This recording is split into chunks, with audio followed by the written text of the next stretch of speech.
Berbice, East Berbice, New Amsterdam, and of course right here on the Quarantine Coast.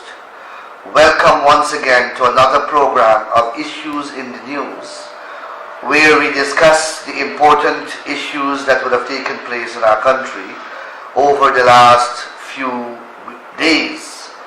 As you know, this is a weekly program and I try my best to discuss topical issues, issues that are important and issues that are current day matters that are of national importance and that would affect your lives. One thing about Guyana, there is always issues to discuss. We live in a society that is dynamic.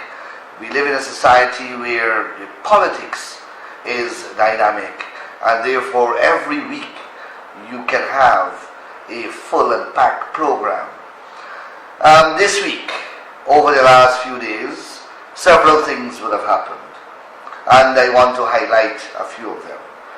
The controversial bond, health bond, or controversial bond rented by the Ministry of Health still continues to occupy the news. The ministry, as you know, let me recap it, entered into a contract to rent a 2-story house in Albois Town for $12.5 million per month. 2 months rent were paid in advance. Those 2 months rent, that would equal to $25 million. That money was used by the landlord to purchase the property in the first place. So this gentleman did not put out a cent. He got 2 months rent in advance, he purchased the property, and then signed a contract for 3 years, paying him $12.5 million per month. At the end of the 3-year period, this property would have yielded $450 million worth in rent. I have said that this is the most profitable transaction on planet Earth over the last 10 or more years. This landlord is, as you know, a member of the PNC. You would have seen him at the PNC Congress. His office, or the company's office, is in a building owned by Cathy Hughes, executive member of the AFC and Minister of Telecommunications. This contract did not go to public procurement, although the Procurement Act mandates that contract of this size must go to public bidding and must be done in accordance with the Procurement Act. None of this happened. The contract, when one reads it, it says that the property is rented not for a storage bond, but for office. So, though it's a 2-story house, it's rented as an office. That's what the contract says. This facility, as I said, is a concrete 2-story building. It has no refrigerating capacity. And though the government is paying $12.5 million per month, the government is responsible for providing security and to pay the electricity for the premises. This contract will cost taxpayers, as I said, $450 million by the time it comes to an end. When it was revealed in the Parliament, they didn't tell anybody anything. We only knew about it because they had to come to the Parliament for money to fund it. And then the matter became public. At the time, the bond was being repaired, because the same time the minister made the disclosure in the parliament, the press went to visit the facility and saw carpenters at the premises repairing the premises at that point in time. After there was great public outrage expressed about this contract, Cabinet, the minister revealed that it's not him alone, that this was a contract that went to the cabinet and was discussed by the cabinet. Prime Minister Moses Nangamotu said so in the parliament. When the public began to criticize this project, the president appointed a subcommittee of cabinet, so you have to investigate this contract. So you have a subcommittee of cabinet investigating a decision of cabinet. That is not permissible in law or in any civilized society, because you have people who are in a conflict of interest situation. They are being asked to review their own decision. As expected, they did, I don't know what review they did, but the review ended up approving the contract. That was last week. They approved the contract, the cabinet subcommittee, headed by Mr. Joseph Harmon, Minister Raphael Trotman, and Prime Minister Moses Nangamotu. So they approved the contract. Then the criticism continued with their own supporters cussing and abusing them. They had a second look at the contract. And this week they came out and they said that the contract is undesirable. As you know, I have written a letter and I am calling upon them to rescind the contract, to terminate the contract. And I've given them good reasons. I said that in the letter that the bond is unsuitable to store pharmaceutical and drugs because there are international standards which govern the storage of pharmaceutical and drugs. And this facility does not meet those international standards. I said that the rent is exorbitant, excessive. And I said that the contract was not done in accordance with the Procurement Act and therefore is unlawful. These are three valid grounds to terminate the contract without any liability flowing back to the state. I gave them 7 days to terminate the contract. To date, I have not received a reply. So I am proceeding to file proceedings against the contract. As I was on my way to Barbados, I was interviewed by a television and radio station in Jamaica on this very matter. So this thing is making news throughout the Caribbean. And the reporters wanted to know what stage my action is that I intend to file. So I gave them an update and I said that we will be filing shortly. So this is, you will recall in the BK settlement, on a mere letter, not court proceedings as they lied to the nation, they settled that case based upon a letter written to the Minister of Communities, and we took nearly 8 months before we got such an admission, because they lied and they said that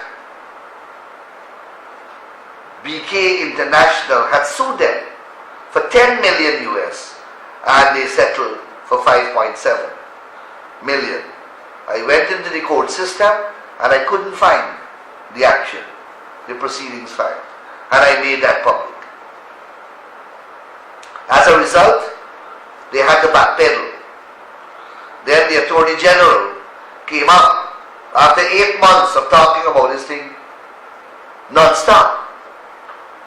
Suddenly he discovered that there was some agreement between the PPP government to pay BK. A total lie. I said to him, produce the contract. Produce the agreement where the PPP government agreed to pay BK. The PPP government terminated the contract and BK took us to court. Had we paid or agreed to pay BK, we wouldn't have a problem. We had a problem because we refused to pay. So when the Attorney General foolishly said that there was an agreement to pay, he was lying through his teeth. And I said to him, okay, produce the contract. He can't produce the contract up to now.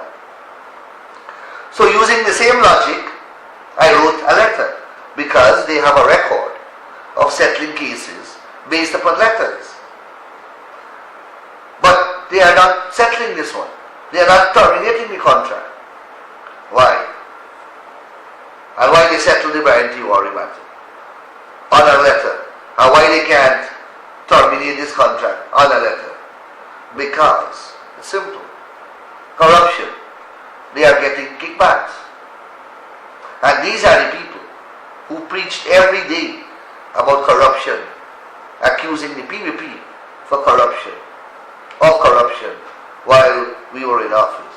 And up to now, with all the audit reports that they have, all the forensic audits done, all the files that they have sent to the DPP, and all the files that they have sent to the police, up to now they can't charge anyone with corruption. They said that Omar Sharif stole $10 billion or some ridiculous thing like that. Yet that gentleman who worked with them actually, he worked with them. They didn't dismiss him. After change of government, he was one of the few persons who they kept. And then they knocked him off, accusing him of stealing billions of dollars. Up to now, they can't even charge him. He's on $200,000 bail. They said he has dozens of properties. Yet, no court order has been obtained restraining him from disposing of those properties. They have not even held his passport. So this man can sell out all these properties that they claim that he owns. He can skip the country because he has his passport. They have not even frozen the accounts in which he has his monies at several commercial banks that they are claiming. So you don't know what to believe. If everything that I have said against this man is true, how is it that you have not even charged him? This man has not even slept a night in the lockup. So I don't know what to believe. I don't know what to believe. But they are good at spinning things about corruption. And you are seeing the corruption now more than ever before in this country. More than ever before. At the level of the region, Ramaiah said that he resigned, and one of the reasons that he gave was that ministers were instructing him which contractor to give contracts to. I'm not saying so. Ramaiah said so. He's an executive member of the AFC. I don't know if he resigned, but at the time he was. He said so, not me. And of course you know about Federal Lloyds and Ramjatan handpicking of his client and giving him that specialty hospital project. Fortunately, he got blacklisted, that contractor, by the IMF and World Bank for corruption. So there is a staggering amount of corruption that is taking place in this country. And then we heard Mr. Ramjithan, after about, nearly a year, for the first time held a press conference in which he sought to assess the performance of the AFC in the coalition government. And he arrogantly gave himself full marks. He gave the AFC party full marks. He said that they did fantastic, or that they're doing a fantastic job in government. Well, I did a statement afterwards, and I said, we should examine Mr. Ramjithan's statement. Is the AFC doing a fantastic job? When I open the phone lines, I want to hear your views. Based upon what I am reading in the newspapers, based upon what I am seeing on television, based upon what I am hearing people on the road and randomly in the marketplace and elsewhere saying, and based on what I am reading on the social media, they are doing a terrible job. But Ramjithan says that they are doing a fantastic job. So I decided to analyze a couple of things. And I pointed out in my press statement, some of you may have read it, that let us start with the Cummingsburg Accord. This was an accord, an agreement between the AFC and the APNU on how they will share power. The Prime Minister was promised a tremendous amount of power in this arrangement. He was promised that he will chair cabinet. He was promised that he will play a significant role in the domestic affairs of this country. He was promised that he will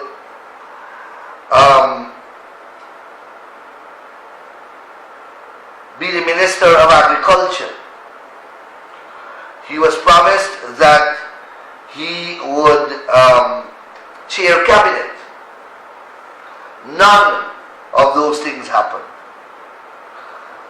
All he does is to supervise NCN and GINA and the Chronicle, 3 news agencies. As I've said elsewhere, this is what Kwame McCoy used to do for the PPP government, and that is what the Prime Minister of the country is doing. Just look at the 3 times in recent times that he has made the news, and you will see the insignificant role that he gets to play in government. 1, he was given a bat, a miniature bat, by the manager of the Amazon Warriors with the signatures of the players, and that was a big news item. He was shaking a man's hand and collecting a little bat. He made the news for that. The second thing that he made the news for was that he handed to the President a resolution which we passed in the Parliament to appoint the Procurement Commission. And he did that several days after the motion was passed in Parliament, and after that matter was already not even news anymore. But him handing the President the resolution, he took an opportunity to get a photograph. That was the second time he was featured in the media.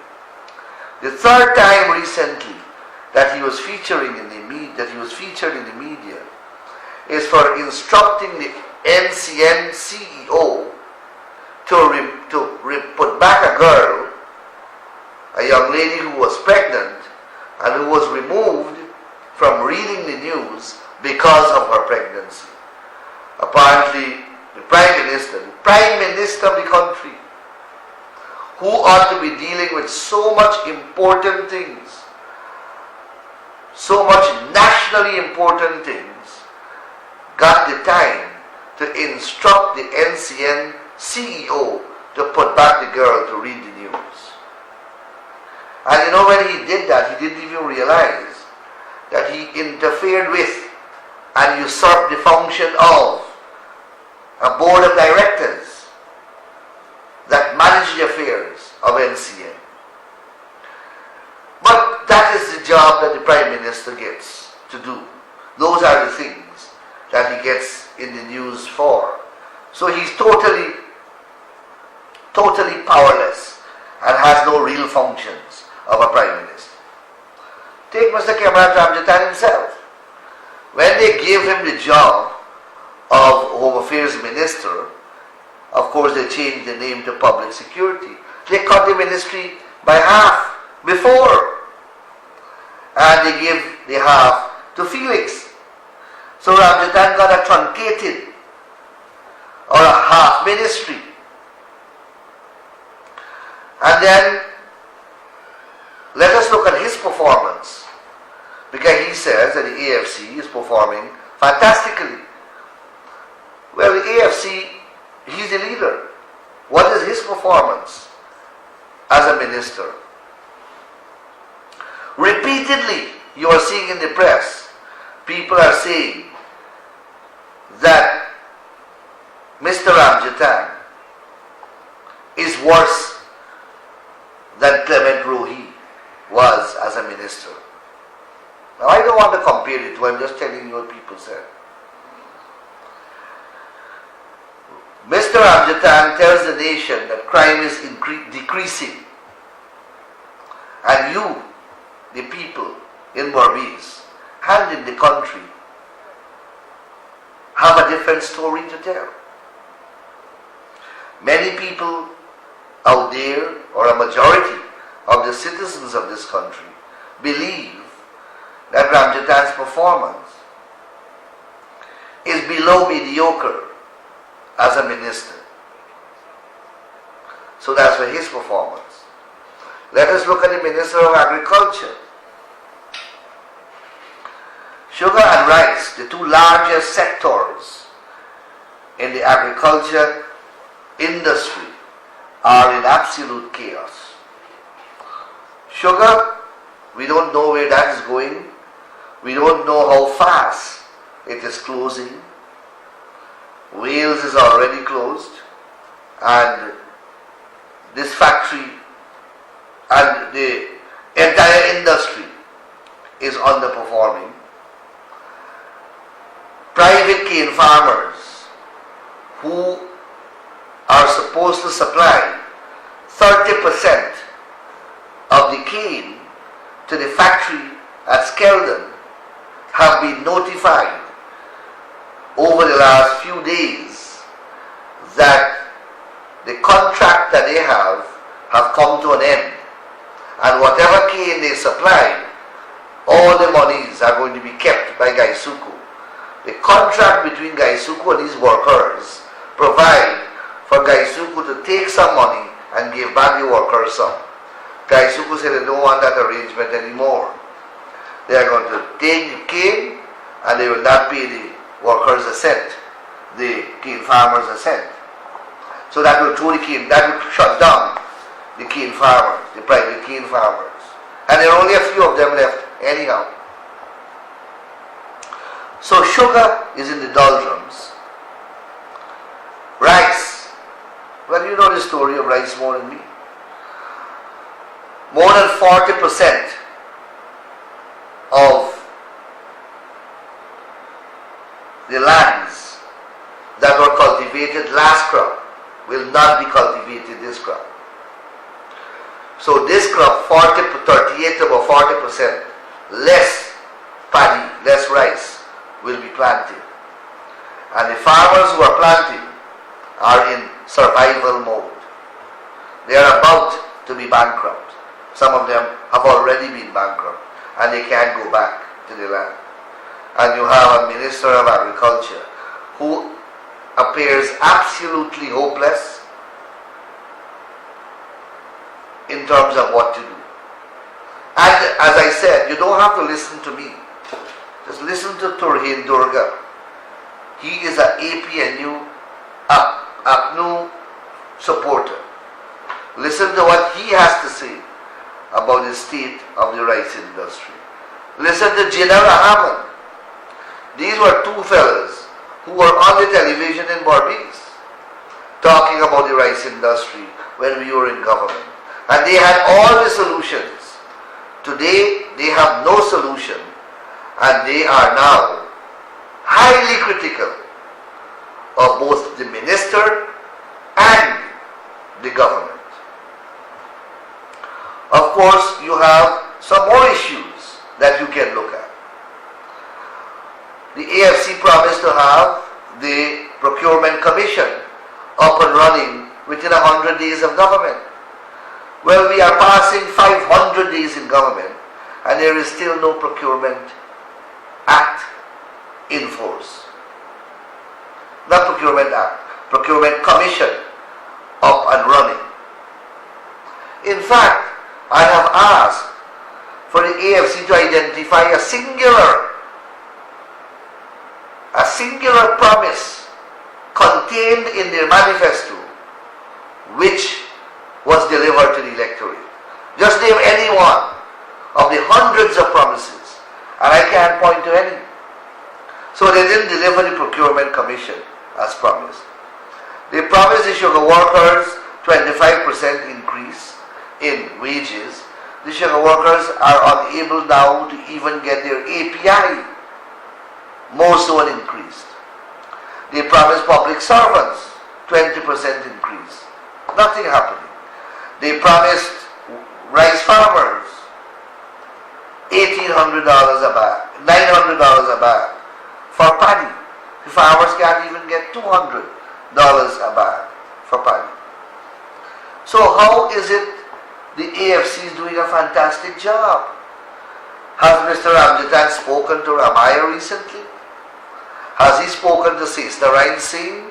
Sesnarayan Singh writes a letter or an article in the newspapers every week criticizing this government for failing to manage the economy.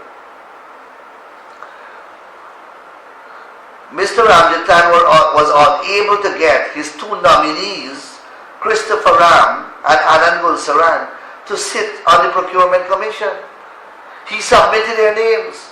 The APNU in the Public Accounts Committee knocked the two of them out.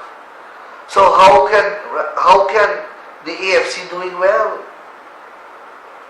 Mr. Ramjatan was here in Berbice on Channel 8 2 Saturdays ago on a call-in program, and a man called him and told him that the AFC is dead in Berbice. So how is the AFC doing a fantastic job in government? Let us look at the parking meter issue. The AFC person is the deputy mayor. He didn't even know about the parking meter contract until after it was signed. And after it was signed and it came to his knowledge, when he objected to it and he made public his views, the town clerk of APNU and the chairman, the mayor of APNU, of Georgetown from APNU, totally tossed aside his opinion. So where is the fantastic performance of the AFC? They promised to rid the country of corruption. Corruption has increased tenfold. I just spoke about the bond. Which transaction in the PPP government can you compare with the bond issue? And we are arranging another forum on corruption later this month in Georgetown, and we will begin to bring these engagements to Berbice. Remember, we invited them to debate us on corruption on the television while we were in government. They never turned up. We invited them to come to the parliament and declare their assets and declare their income. They never want to do that. And they are accusing us of corruption, PPP, and they are afraid. We are saying, okay, you are accusing us for corruption, we are going to disclose everything that we own. You come and you do the same. You are a good, moral person. So let the nation see what you own. No, they don't want that. And these fellas are talking about corruption. So the AFC, I have just highlighted a few of the things that they promised and have been unable to deliver. So I don't know on what basis Mr. Ramjatan is concluding that the AFC is doing an excellent job and is doing a fantastic job in government. He should really come to Berbice and ask the people that. Let them say that he's doing a fantastic job. Not him telling himself that he's doing a fantastic job. You know what they say about self-praise? It is not a recommendation. It's you speaking about yourself. It is called narcissism. Narcissism. And many people in the government and in the AFC in particular suffer from narcissism. We have a set of local issues that are brewing on the ground. In Region 5, there are a whole host. Someone sent me an email giving me a list of the problems that are being faced by the region and faced by the community. In particular, the hospital, the Maikoni Hospital and the other hospital in Region 5 have no basic drugs. And they are not getting a proper supply of electricity. At crucial times, the hospitals get a blackout. Why is it that we can't fix that? And why is it that we can't get the drug problem at the hospitals fixed? These are simple issues. I can't remember what else the person said. But I do know that there are problems on the ground. I received a report from persons, farmers from Blackbush in particular and elsewhere, who have for years historically been bringing their produce and wholesale it in the night or in the morning on the side of the road in the vicinity of Port Moran Market. I am told that now when they try to do that, the police seizing their produce. Now, police officers, please, don't make me have to come here now to file actions against you personally. But you cannot prevent people from earning a livelihood. These people have been selling their stuff, their vegetables and fruits for years at Port Moran Market in the night or in the morning. And people would buy from them and resell right at that market and at New Amsterdam and markets that are elsewhere. Now the police seizing these people vegetables. and produce. I am asking the police, please, because if I go into that mode, I will sue the police personally. I will not allow the state to step in and defend these police. Because you have a policeman knows what his powers are. And when you abuse it, it is unfair for the state to use the very taxpayers' money who you have abused to defend yourself. That is not fair. That is not fair. So, that is in relation to what the local issues are. I know that there are many more across the length and breadth of this region, but it's only a few with which I can deal on this program. The phones have been ringing non-stop. I will do less talking on this program, and I want to hear specifically whether you think that the AFC has been doing or is doing a great or fantastic job in government, as the leader, Mr. Ramjitan, says. Caller, you're on the air. Mr. Nandaral, good night. Good night. You live at Garrison, right? And if you happen to go on branch from a mango tree and you pay tax, you never cut a branch and put them on a road car and say tree like a come pick them? You agree with me? Yeah, well, I agree with the general principle. Now come to the point now.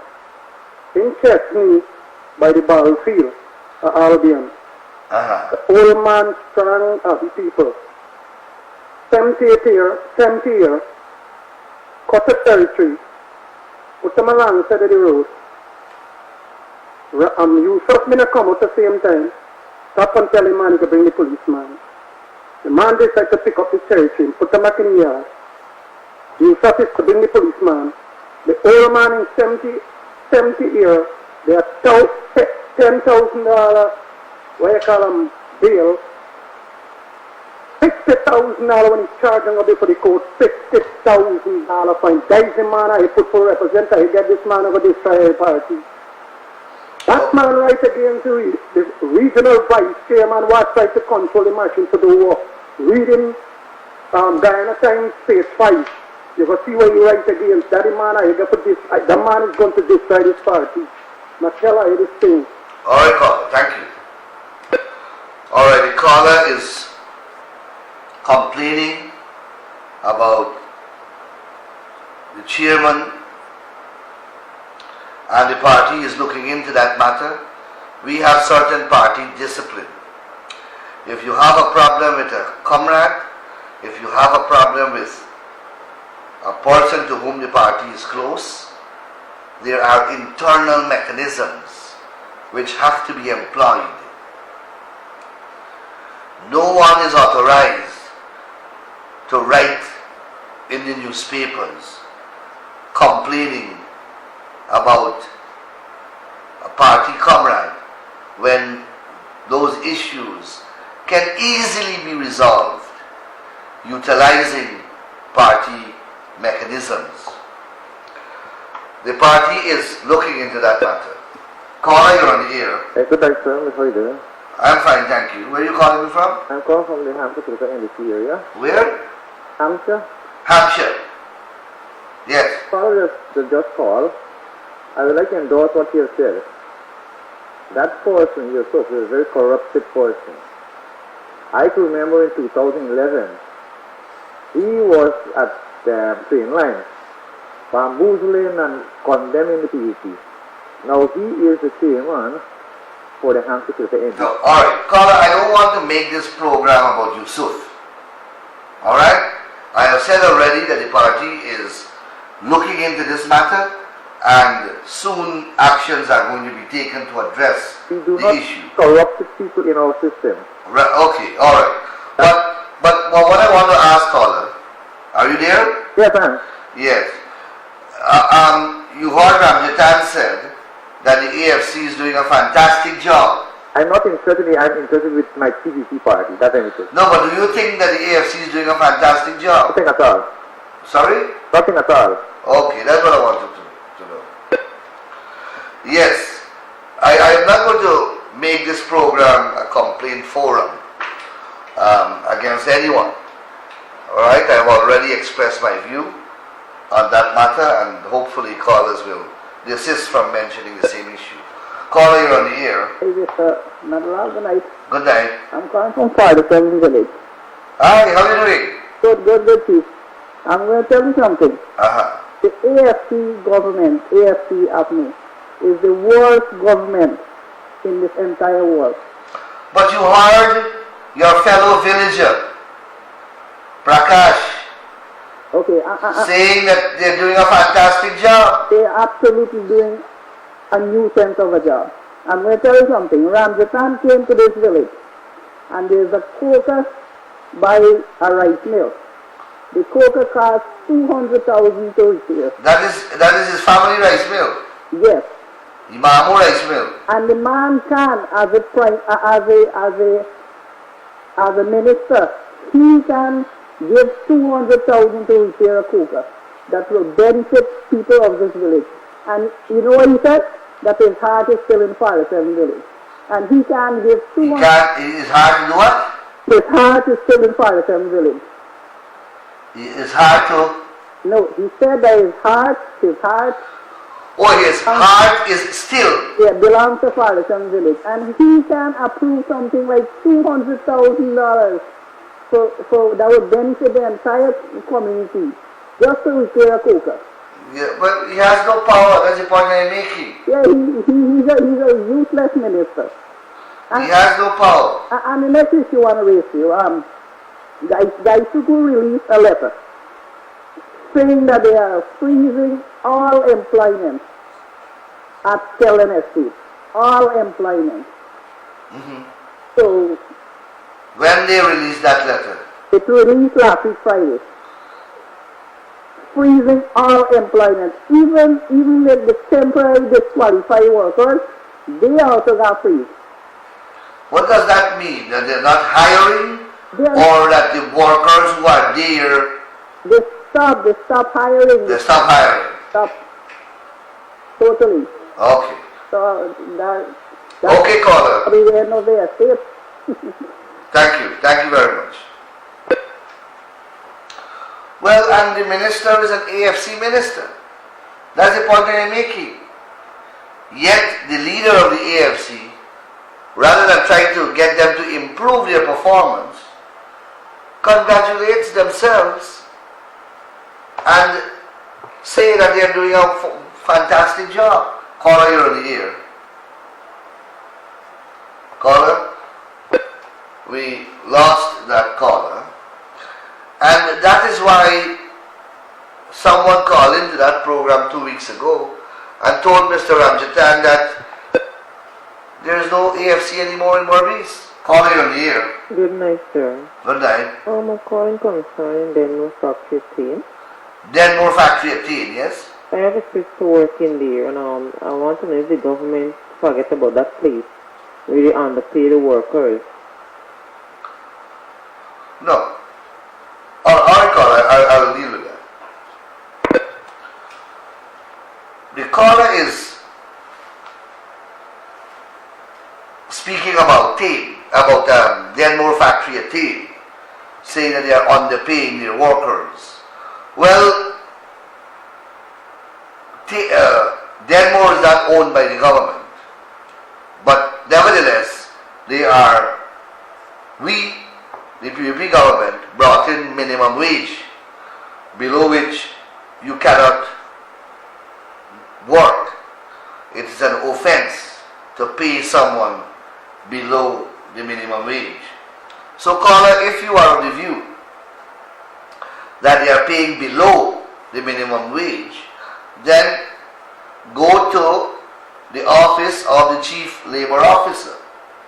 The Chief Labor Officer and there must be a branch of his office in Berbice, is a very powerful officer with a lot of statutory power to improve the welfare and lot of the worker. So please make contact with that official or that office. Call here on the air. We missed that caller.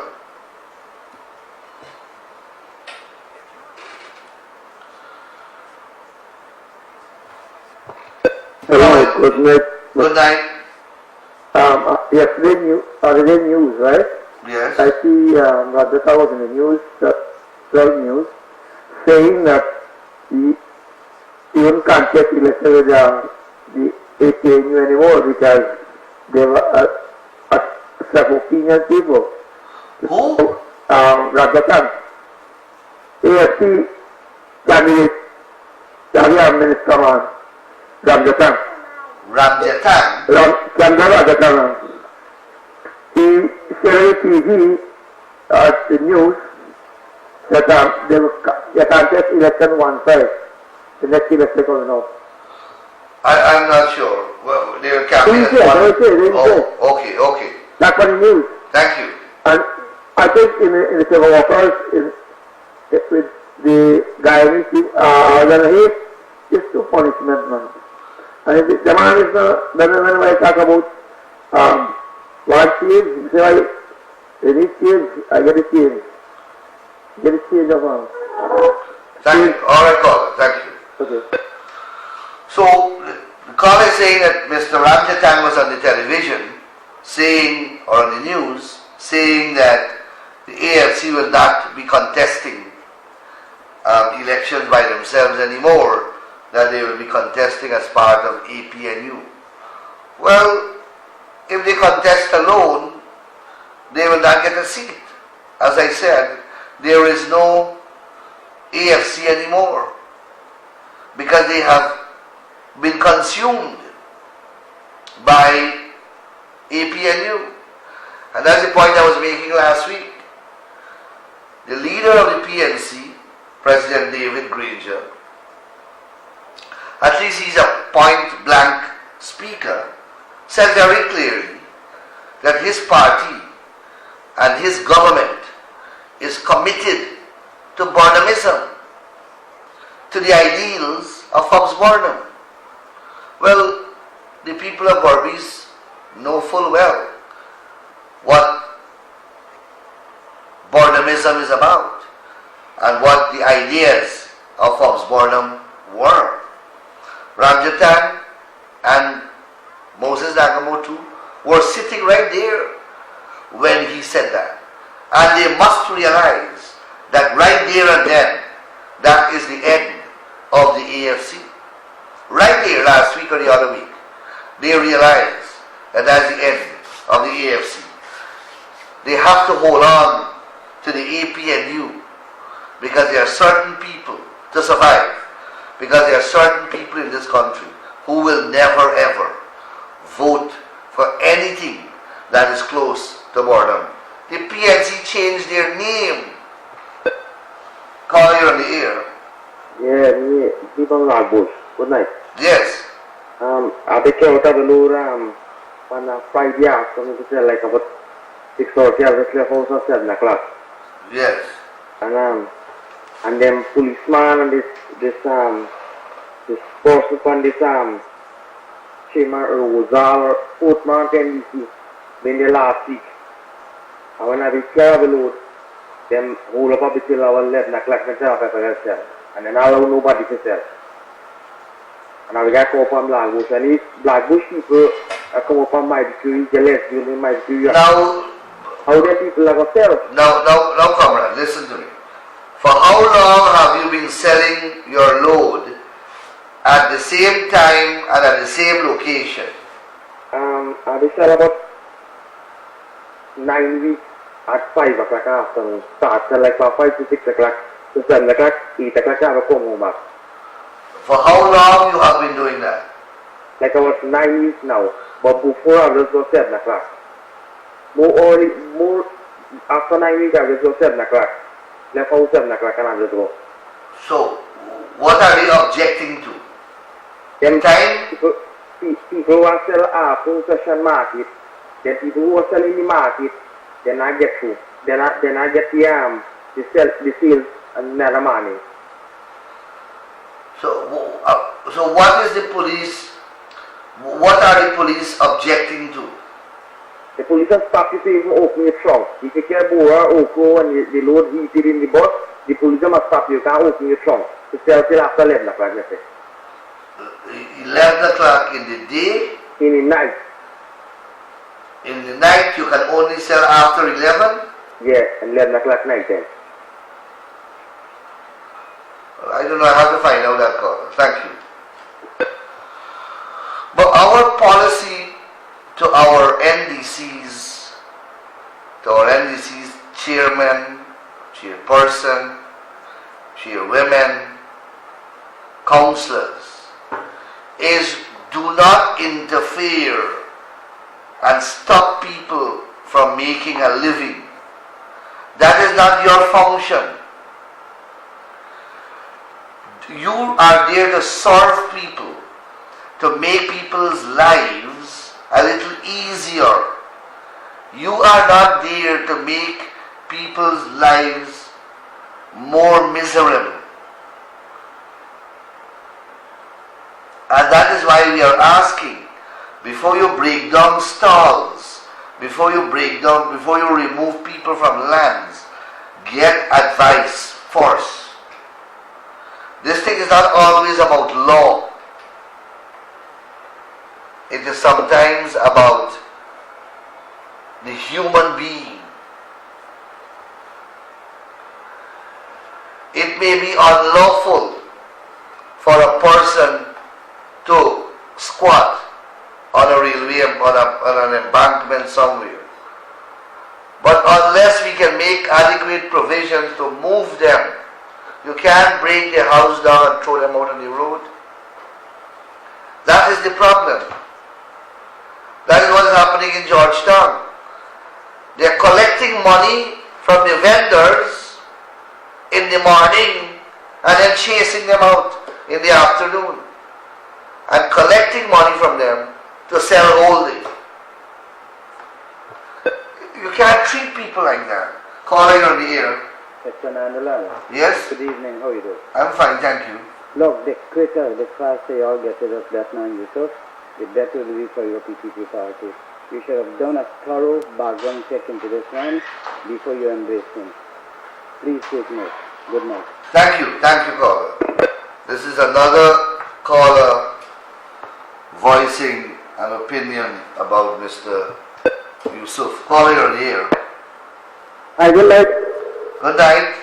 Mr. Manrai. Hi. Yeah, I want to tell everybody. Low down your television volume. Yes, I want to tell everybody market. Yeah, they tell me what people are talking about. They said you can sell wholesale and then retail. So when you sell after 11 and things, that is wholesale. Yes. The whole channel is retail thing. So you suffer that people will just wholesale it on Friday. And see, everything left to go. Okay, thanks. Thank you. I didn't get it, caller. It was breaking up. But anyhow, I know that the chairman of Port Moran NDC and the councillors may be looking at this program, and I am appealing to you, please resolve this matter. Please resolve this matter and ensure that there is an arrangement in place that allows for all to live, to coexist. Alright? That is your function, to make people's lives easier and not more difficult. Caller, you're on the air. Yeah, good evening, Mr. Nanda. Good evening. Yeah, well, some people are going for that, right? The problem with the market is that Friday night people go and sell, right? And on Saturday now, when people go and sell, they got to pay a fine and they get style fee, and they don't get it the sales. What? The Friday night people go and sell? Yes. So on Saturday now is the correct day for the program market, right? Yes. Good. So now when people go to sell on Saturday now, then don't get sell because people are already purchasing the night. No, but I'm told that the people who sell there Friday night are wholesalers, not retailers. Everybody will sell. Everybody will sell. Oh. Right? So that's why the police stop them for sell from start sell from 6 o'clock to 11 o'clock. Oh, the police was protecting Yes. the vendors for Saturday. Yes. Because you see on Saturday, people know when they go sell and got to pay the style fee. The style fee, oh. Okay. And the next point, right? Uh-huh. I see from Alverson and Adventure, Alice, Salton, leave out the road light. I see from Adventure get down to Cromarty House, and from Alverson gets way down to Rosal. So Alice left out. With street lights? Yeah. Alright. So you're saying that they left out the village of Alness, Alice, Salton, Hackstyle, Haxley, Salton. Salton. Alright. Thank you very much, Baba. Good. Well, we will have to look into that. I'll speak about that more on the next program.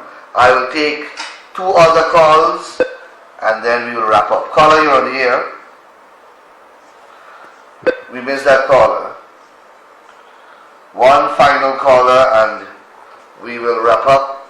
I wanted to hear your views on Mr. Ramjatan's performance in office. Caller, you're on the air. Good night, Mr. Nala. Good night. I'm calling from Hampshire. Hampshire, yes.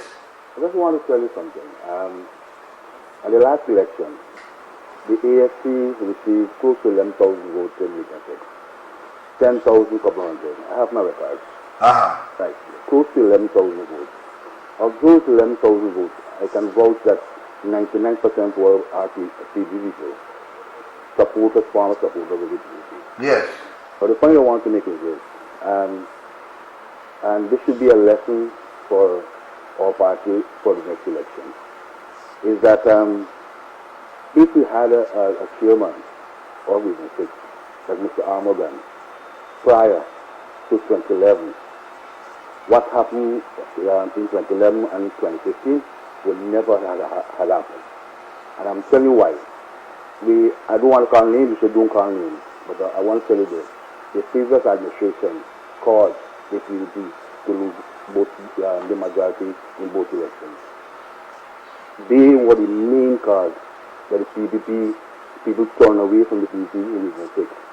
And I can tell you this, if you do a survey in Bobby, since the PDP appointed Mr. Morgan as the chairman, there has been a total transformation with the same people who had voted for, who had turned away from people. People are the point I want to make is that, and the lesson for the party is this, is that in future, after the 2020 election, the party, and I want to take this up with the hierarchy of the party, is that whosoever should be the regional chairman after the 2020 election should not be arrogant, should reach out to the people and be humble. All right. Thank you very much. But no, caller, before you go. You gone? Caller? Wanted to ask the caller one last question, but he didn't. Caller, you're on the air. You're the last caller, so lower your volume quickly. Hi, good evening, sir. My name is Rakesh and I have a problem with my customer. Your television volume. Okay. I work in Boston Mark Street, Jordan, sir, with my father, and my father working like in 1980 started job. So my problem is that we having problems on the road with the police. That when we're carrying goods, like I work for Gamani in Cabo Creek, and when we're taking out stuff on the road to carry them, these police are discharging stuff, empty bags, and we are submitting the receipts from GR and everything. So they're still checking for files. So one morning, last week Wednesday, the rain was falling hard. They discharged the goods on the road and left we just in the rain. So we go and we complain to the police. We don't have no anything. So yesterday morning we going knock on the road again. We have the same problem. But why Gomani does not retain a lawyer and sue the police? We do that, sir. It's the same thing. No, I mean, you do. What did you do? Did you retain a lawyer and sue the police? No, sir. No, that's what I'm telling you. They used to do that on the East Coast, and I filed an action against them, and I got $6 million. $6 million in compensation against the police force Okay, sir. for locking up people, Barbicians, Yes. who were bringing their goods to Georgetown. They locked them up at Vigilance Police Station, emptied all their goods and put it at the station for absolutely no reason. Okay, and the first thing you're telling us, go bring the CPP party to help you. They don't have enough people to do that. Well, your boss man got to spend some money, and you sue the policemen and the Attorney General. You sue the policemen personally as well as the Attorney General. Alright? Thank you so much, sir. Good call. This is where I have to say goodbye, but people will have to take actions against the police. I've been doing that even when we were in government. Even when we were in government. Every time I got an opportunity to speak to the police, I used to speak to them as their legal advisor, because that is what I was as Attorney General. I used to have to answer for their excesses when people filed suit against them. And I used to tell them that they have to respect the laws of this country and not to harass people. And I used to tell them also that I will not appear, the state will not appear for policemen who are flagrantly violating the law. And I sued, when I was in private practice, I sued my own government, and I got $6 million one time.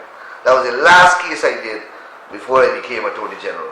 Anyhow, this is where I have to say goodbye.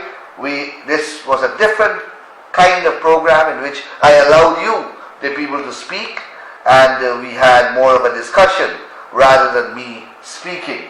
I will try to do that more and more as we continue to interact and discuss the important issues of the day. This is where I have to say good night, and I ask you to take care until next week, when we will meet again to continue our discussions. Thank you very much and good evening.